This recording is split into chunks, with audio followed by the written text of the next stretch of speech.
Tidur malam kan nggak sama majikan tuh, rumahnya kan tempat sendiri kan?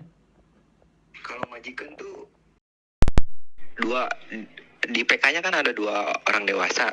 Hmm. Jadi majikannya 2 kan. Mm-mm. Nah itu di apartemen beda lagi mas. Itu di WC bagian baratnya. Enggak, maksud saya, sampean itu di tempat yang berbeda kan, tidur sama nginepnya. Tempat beda. Ya, Beda. kalau tempat beda kan enak, jadi nggak selalu ketemu sama dia, ya kan? Kalau tiap hari ketemu sih mas. Dia kan sembahyang ke sini tiap hari. Iya kan, ketemunya kan pas dia posisi bekerja tah, atau di tempat sembayangan kan. Tapi kalau pas sampean istirahat kayak gini kan santai, ya kan? Iya kayak Mau gitu. telepon, mau ngapain, mau apa kan. Nah, itu sudah dambaan dan impian para laki-laki yang punya istri di Hong Kong, punya pacar di Hong Kong gitu. Jadi sekali lagi sampai mendapatkan anugerah di mana yang orang lain harapkan gitu. Jadi jaga itu. Kalau saya loh ya, boleh pesan. Iya Jadi benar ya. Makasih banyak ya mas. yang sebenarnya nggak perlu makasih sih. Ya namanya juga kita temenan ya sudah lah. Kita mesti Iya ngomong. mas. Maksudnya Kalau tuh masih solusi gitu kan. Udah agak mm-mm, kayak tadi kan ngasih gini-gini gitu. Ada pencerahan gitu kan. Kan aku mm-mm, masih nol gitu mas. mm, Gak tahu apa-apa kan. nanti lama-lama juga pinter. Asli, aku mikir ya, sampean orang dari 1000, 1000 itu 10 atau bisa jadi dari 1000 itu 100. Nah, sampean 100 salah satu orangnya.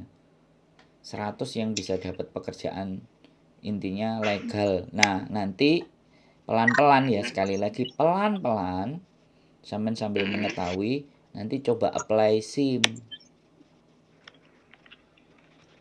Apply SIM. Apa mas? Apply SIM. Surat izin mengemudi. Oh apply SIM. Nah, Iya. nanti pelan-pelan belajar.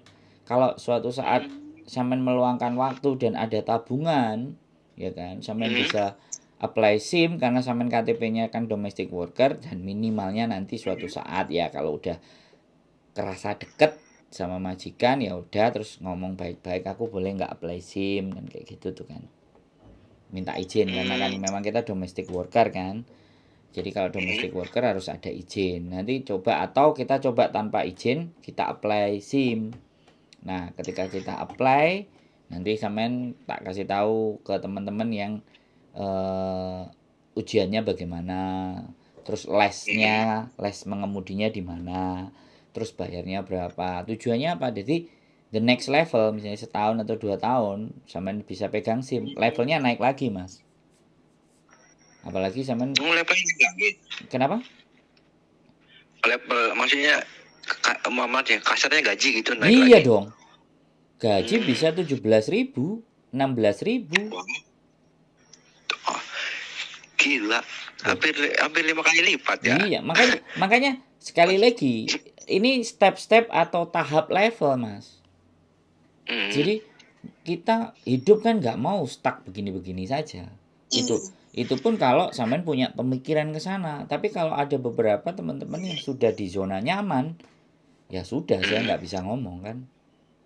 Tapi kalau ke situ suatu saat ya sampean punya SIM misalnya, punya SIM terus sampean sudah kerja sama majikan misalnya, penawaran gitu kan, terus dia mau ngejeng, sampean punya pengalaman sekali, besok lagi sampean pulang 2 tahun, SIM sampean masih hidup, SIM kan 10 tahun.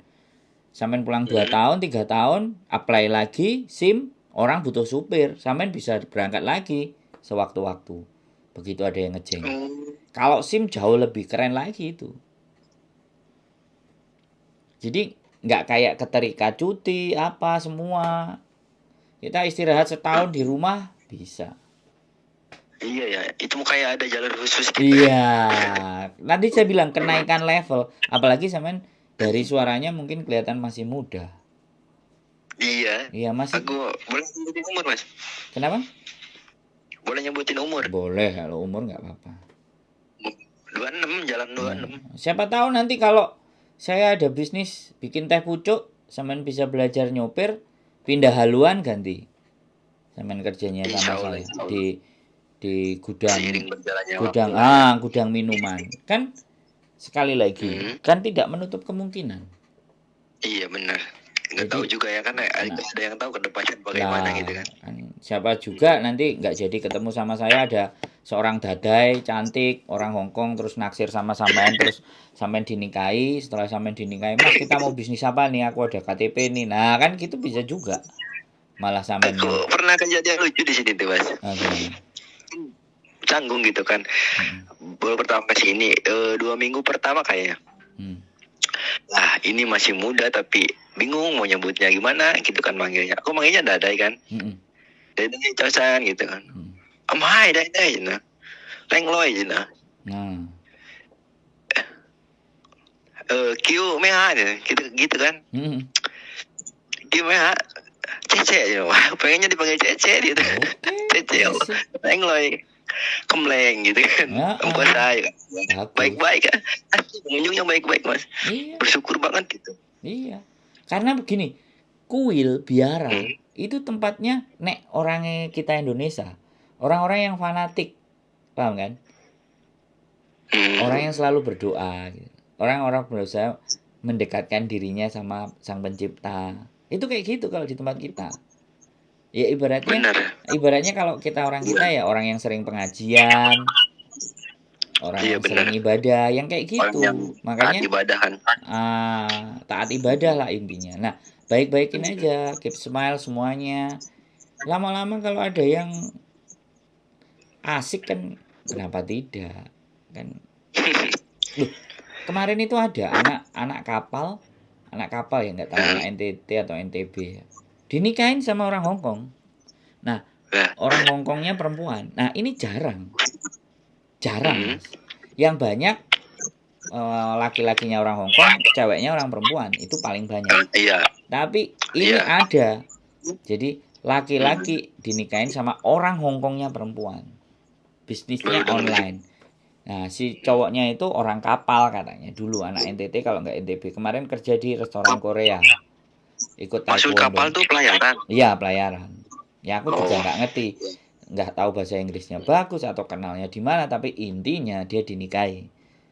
Tapi kelihatannya sih perempuannya lebih tua. Aku nggak ngerti. Tapi whatever apapun itu, ya dia punya prestasi di mata saya. Di mata saya. Iya bener. Kalau yang lain saya nggak tahu, tapi di mata saya the best. Dia bisa dapetin orang Hongkong.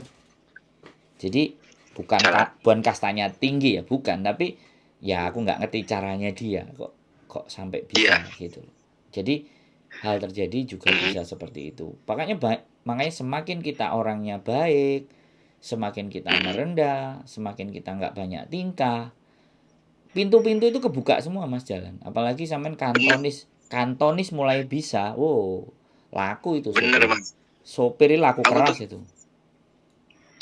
Aku tuh di sini ya sering senyum gitu kan, nggak lupa juga nyebutin halo cawasan gitu kan. Setiap ada yang pengunjung cawasan gitu kan. Di sini tuh kayak timbal baliknya tuh buset melebihi itu Mas. Kan jam 12 kan banyak cucian, aku kan nggak enak gitu kan. Di sini aku kasarnya aku tuh babu di sini, pembantu. Orang lain makan ya ini ada kerjaan ya kerjain kan gitu. Aku kan bersih gitu kan, nyuci piring, nyuci alat masak. Kata si pengunjungnya istirahat aja katanya. Ya sekian jangan katanya, sebentar istirahat ya. Itu kan. Itu makan ya, ambil makan. Kan aku belum bisa bahasa gitu kan. Dia cuman bilang sikpansin aja. Itu kan. Terus aku nggak ngambil makanan Mas, aku ke atas kan ke kamar. Katanya suruh istirahat kan. Dia ngambilin makanan. Buset, baik banget gitu ngambilin makanan.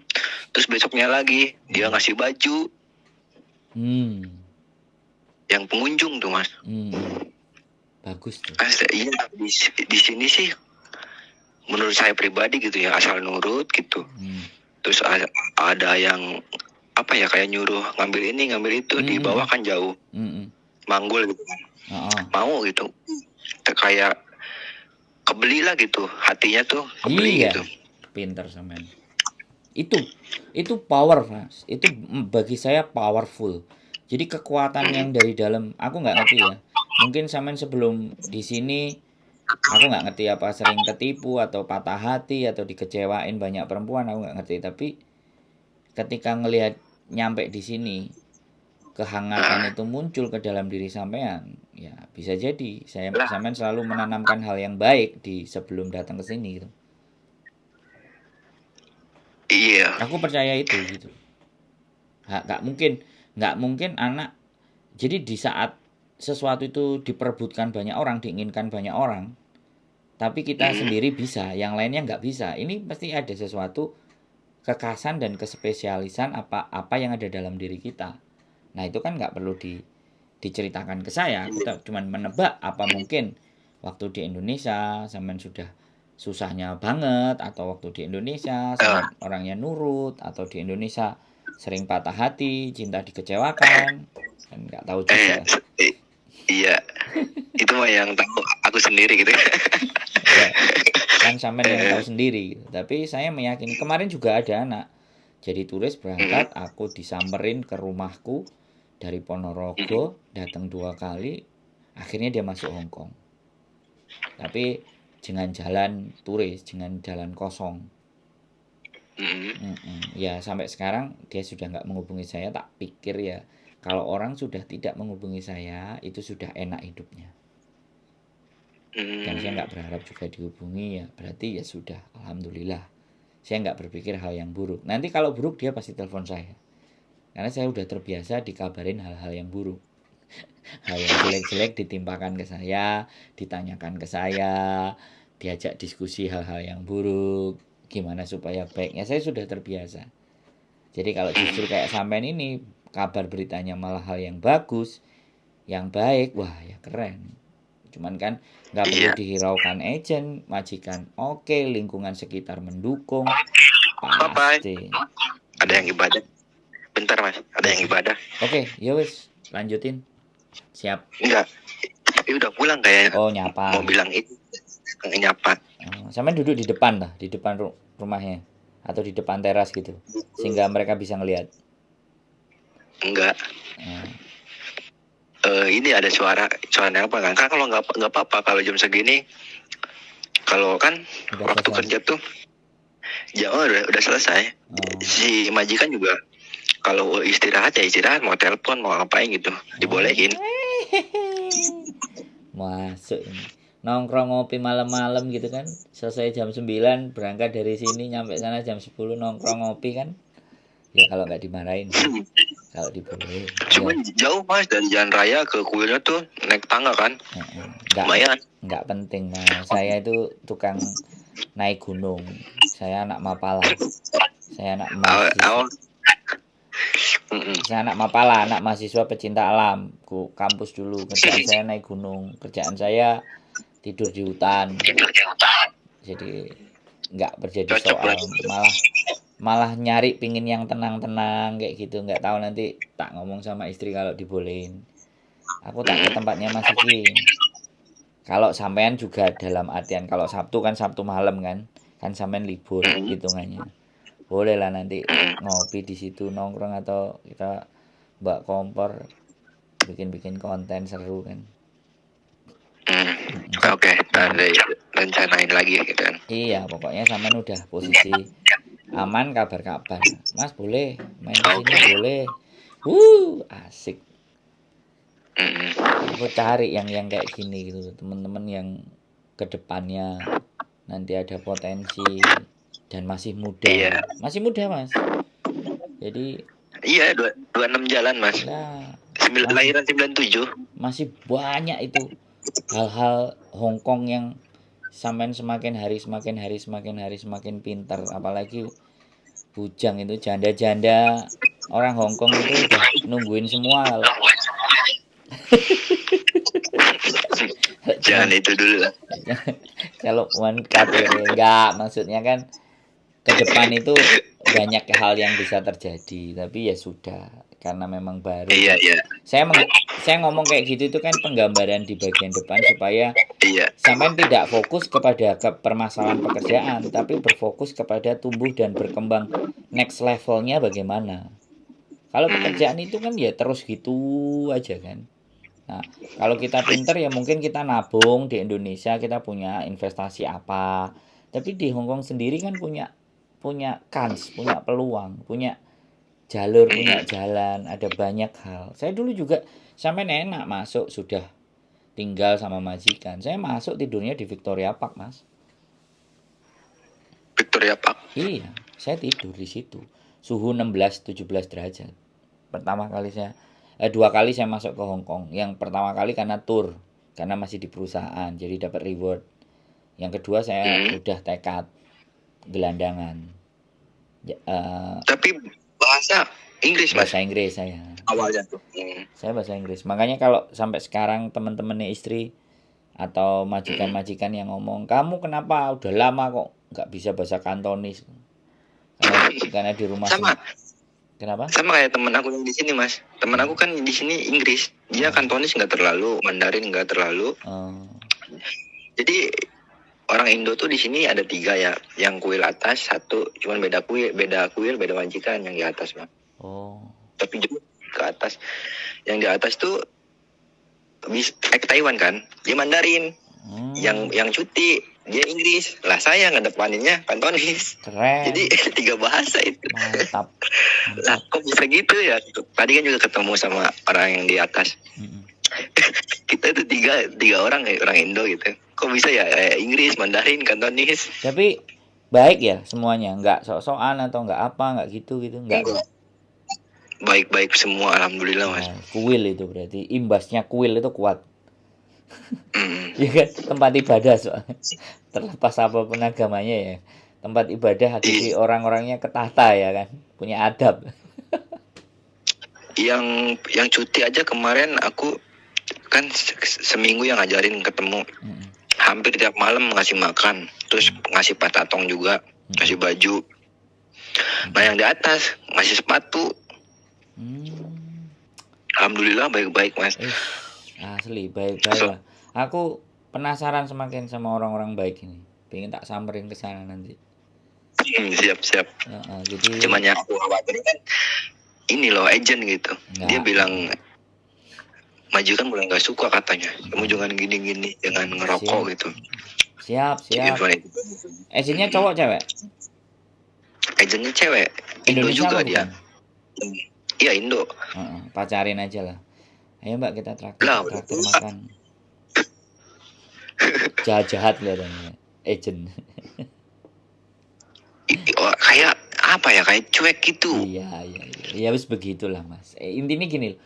Sampean kan tahu kan kalau seseorang di titik terendah kemudian dia pada titik tertentu, mulai itu dia nggak mengingat di masa lalunya, dan itu banyak.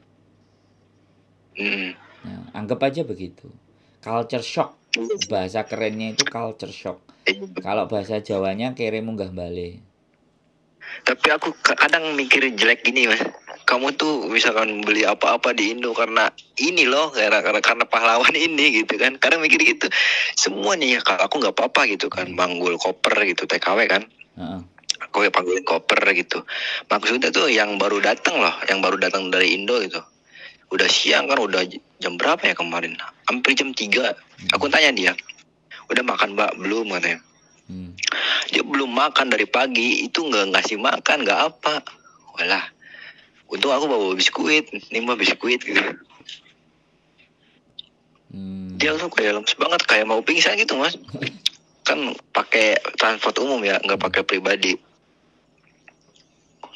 Udah menenteng-nenteng koper, baru datang dari bandara, langsung bikin itu ke imigrasi, KTP. Siap. Kasian banget. Ya, sampean masih keren, masih bisa kasihan, bisa ngasih orang ya. Kalau saya di konten aja orang yang sedih-sedih tak dengerin, kasih motivasi dah. Bisanya cuman gitu kan. Belum punya rumah singgah, nanti kalau sudah ada rumah singgah mau kita tampung yang masalah-masalah. Ntar ya bikin ini ya Mas, kayak perkumpulan gitu ya, komunitas. Saya sementara ini sudah ada komunitas YouTuber Hong Kong, tapi para YouTuber para YouTuber. Nah, nanti kalau sampean mau cek, mau ngeliat, mau belajar, mau main-main juga boleh. Ntar kalau misalkan ini main-main doang lah, kayak main-main kayak misalkan narasumbernya paling. Nggak ada Kalau masalah. nggak itu bisa gitu, kayak ngedit tuh gaptek sih mas. Iya, HP juga jadul. ya nanti pelan-pelan, nanti gajian bayar mulai nanti pelan-pelan. Iya, dukanya aku tuh kayak misalkan agent doang sih mas. Makasih nih udah dengerin gitu. Khawatir gitu, kok agent bilang gitu, kayak hati-hati loh kamu katanya gitu kan, kamu masih potongan gitu ya. Job TKL susah loh gitu kan, jangan sampai gitu, amit-amit ini ya. Siap kak gitu, siap mbak gitu aja. Oke. Jadi jangan terlalu di ini berarti ya mas, biasa aja gitu kan. Nggak masalah. Kemarin aku juga ngechat majikan sih, nge-WA gitu kan. Gini. Dia bilang kayak nggak apa-apa, bilangnya gitu kan. Nggak apa-apa katanya. Dia kerja. Apa ya, kayak kerja kan belum lama katanya gitu kan. Masih beradaptasi, dia juga ngertiin. Lah kok kayak misalkan agent ngomongnya gitu nggak ngelebih-ngelebihin. Terus aku kan yang di atas kan juga satu agent. Dia itu paspor udah potongan dikembaliin, dipegang dia. Nah aku paspor 2 tahun katanya mas, nggak boleh dipegang. Nah dia kan bisa ngobrol-ngobrol juga yang di atas. Loh kok bisa? Nah terus ngomong lagi kalau udah habis potongan gitu kan nggak ada sangkutan lagi gitu. Iya kok 2 tahun gitu. Itu sih.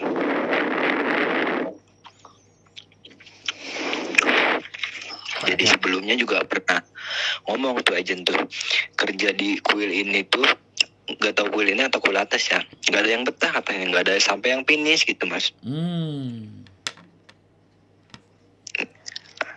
Kata aku, oh mungkin paspor ditahan karena itulah gitu kan.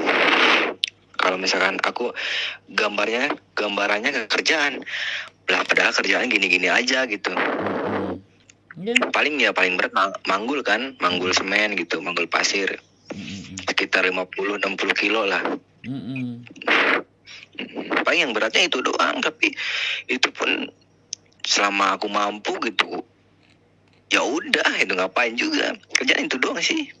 Yang paling berat mah kalau misalkan siang nih, hari biasa nggak ada sembahyang, majikan kan nyampe jam 11, jam 1.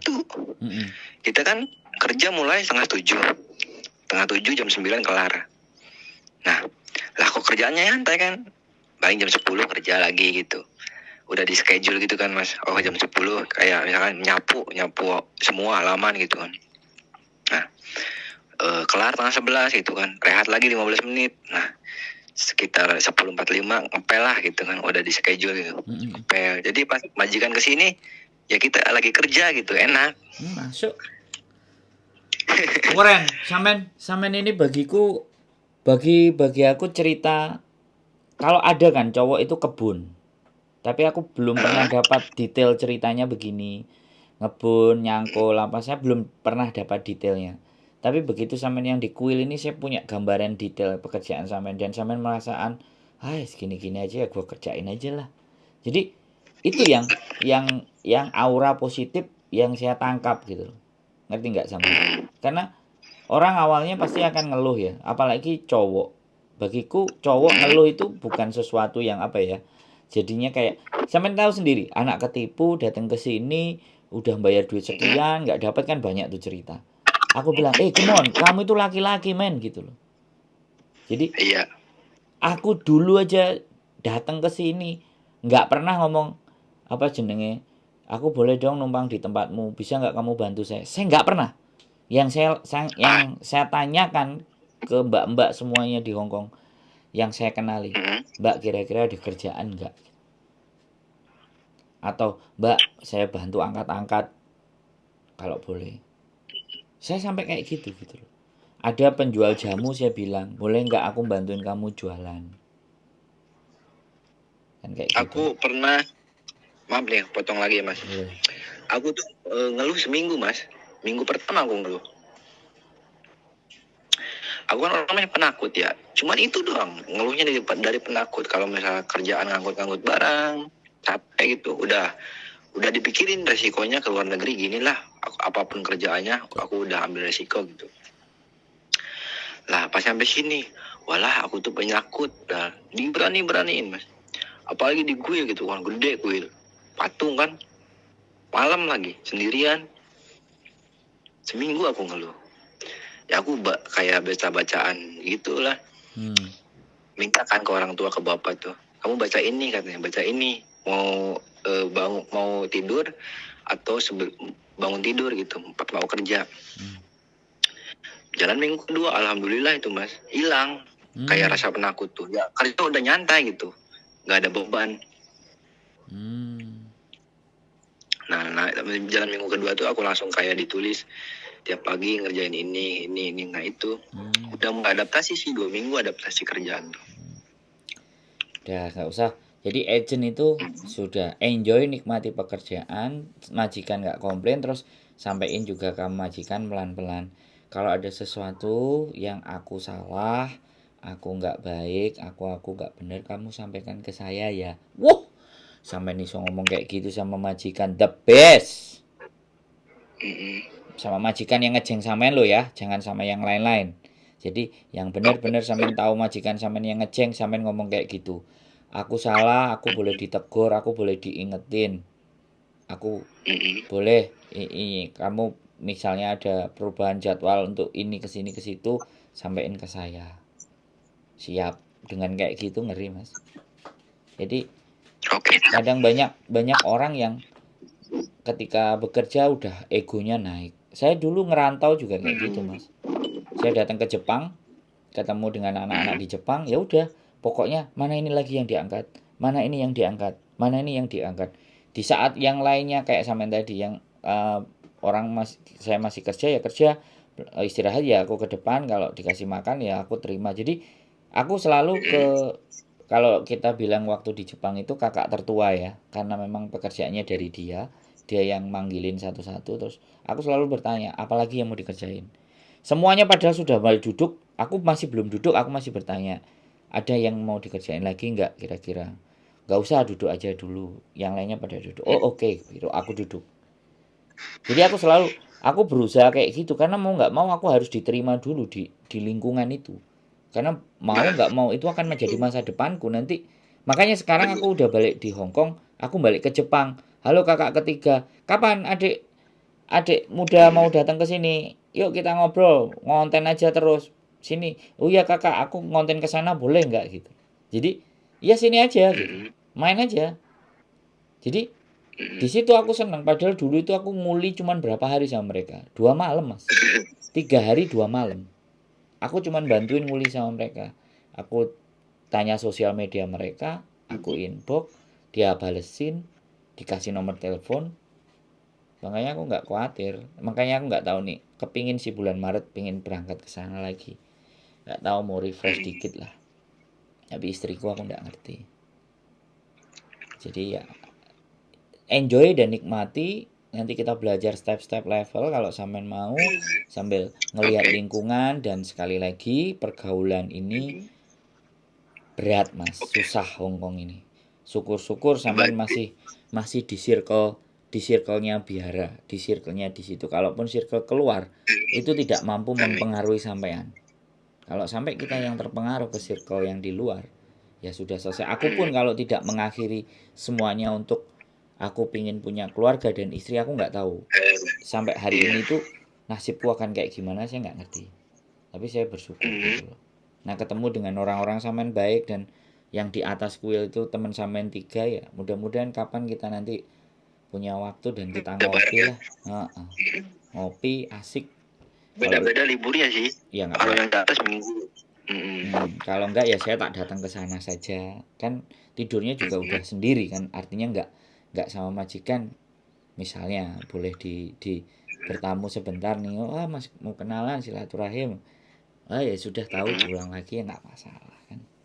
Pasti bedanya nggak mungkin liburnya pasti akan disamain, pasti akan beda-beda.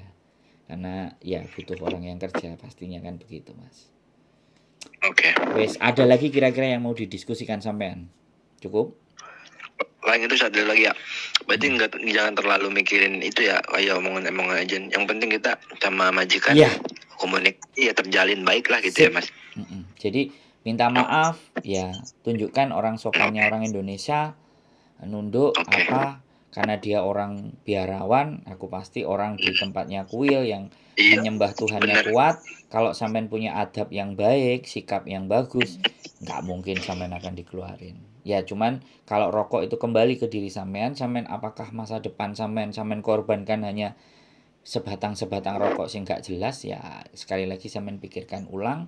Di sini saatnya menata perubahan untuk ke hal yang lebih baik, dan saya yakin masa depan sampean akan cemerlang. Yang Mas Rio itu sampai sekarang istrinya jualan kerupuk diekspor ke Hong Kong. Anak-anak order. Tabungannya cukup. Rencananya mau beli pickup dan produksi kerupuk, bikin kerupuk sendiri. Jadi dia juga main ke tempatku, ngobrol. Mas Ngonten, main ke rumah sampean boleh? Saya mau mengambil visa. Oh, sini Mas, aku bilang. Ayo, aku kalau dia boleh aku ke rumahnya, aku sebenarnya ke rumahnya. Cuman karena privacy, majikan enggak mau. Jadi dia yang ngalahin dan aku seneng. Positif. Sampai anak-anak TKL yang udah masuk ke Hong Kong telepon dia, tak kasih nomornya Mas Andrew aja. Dia nggak mau karena memang sekali lagi ya dia di dalam majikan. Saya kan yang jauh lebih bebas hidupnya. Gitu. Mas, ini boleh rencana ya, saya Sabtu kalau misalkan jadi ya ke tempatnya Mas ya. Kabarin aja. Boleh. Oke. Kos Saya BB kan ya. Tahu makanan di Soreku. Tahu kan tempatnya Kos BB. Kontak-kontak. Ya entar doain aja exit berapa gitu kan. Oh ya, Kos BB exit C. Nah, gampang kontak-kontak aja. Siap. Sehat selalu ya. Semangat. Saya Amin, dengernya senang. Makasih banyak Orang-orang yang punya semangat masih muda. See you Mas. Yuk, bye-bye. Selamat malam. Bye. Oke teman-teman, 1 jam. Luar biasa. Ceritanya dia adalah TKL cowok di kuil. Apapun itu ceritanya, sekali lagi, hal yang baik akan tetap menjadi kebaikan yang kembali ke kita. Tetapi hal yang buruk kita lakukan, itu pasti akan kembali ke hal yang buruk yang menimpa kita. So, jangan pernah lelah dan berhenti untuk berbuat baik. Karena kebaikan tetaplah kebaikan. Dan keburukan ya tetap keburukan. Tidak akan ada berubah. Yang paling terpenting adalah jangan munculkan kebencian itu untuk menjadi kita kan lebih buruk. Jadilah kasih sayang, perhatian, dan saling menyemangati. Keep stay tune in my YouTube channel and see you next video.